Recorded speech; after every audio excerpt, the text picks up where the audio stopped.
Now, when I get into, how we got here and where we're at, there's some important numbers to know.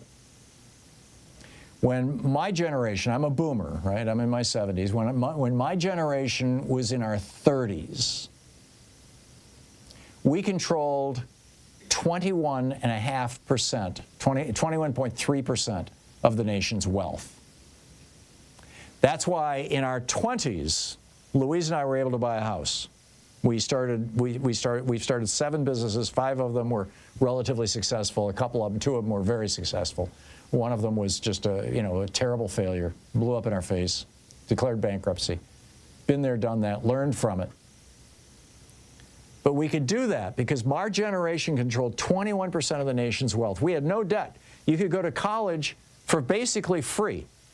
I didn't graduate from college, but the years that I went, I paid my tuition and I paid for my room and board. I moved out of my parents' house when I was 16. And when I paid for room and board and I paid for tuition by pumping gas at an Esso station on Trowbridge Road and washing dishes at Bob's Big Boy across the street, other than the one day when all the waitresses went on strike and I had to be a waiter. And I've been over-tipping waiters ever since. But anyhow, a long story from the 60s. But the bottom line is that you could go to college. There was no student debt.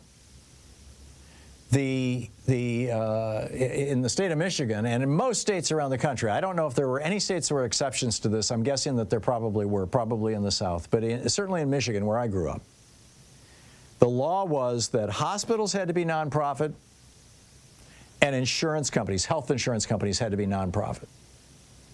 And so when we started our first really successful business, this was in 1971 or 72, the Woodley Yerba Company is an herbal tea company, and we ended up selling it to our employees and moving to New Hampshire to start a community for abused kids.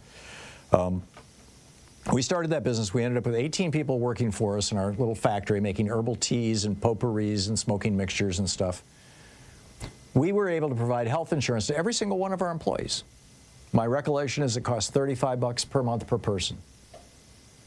We got it through Blue Cross Blue Shield, which was nonprofit. All 3 hospitals in Lansing, Sparrow, which was endowed by a vice president of Oldsmobile whose last name was Sparrow, a nonprofit.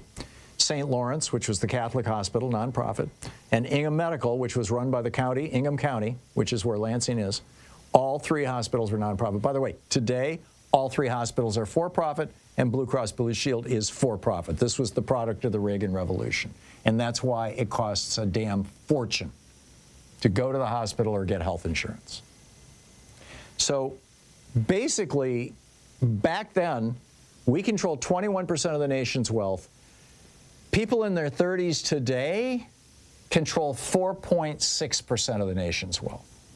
One quarter of what we had? Less than a quarter of what we had? And people want, and we've got a $2 trillion student debt crisis, and we've got 500,000 Americans every year who go bankrupt, lose their homes, lose their families, lose everything because somebody in their family got sick. That's where we're at as a result of Reaganism. So let's, on the other side of this break, talk about how do we get back from this? What do we do to recover, to reclaim the American middle class? Stay tuned. I'll be right back with you.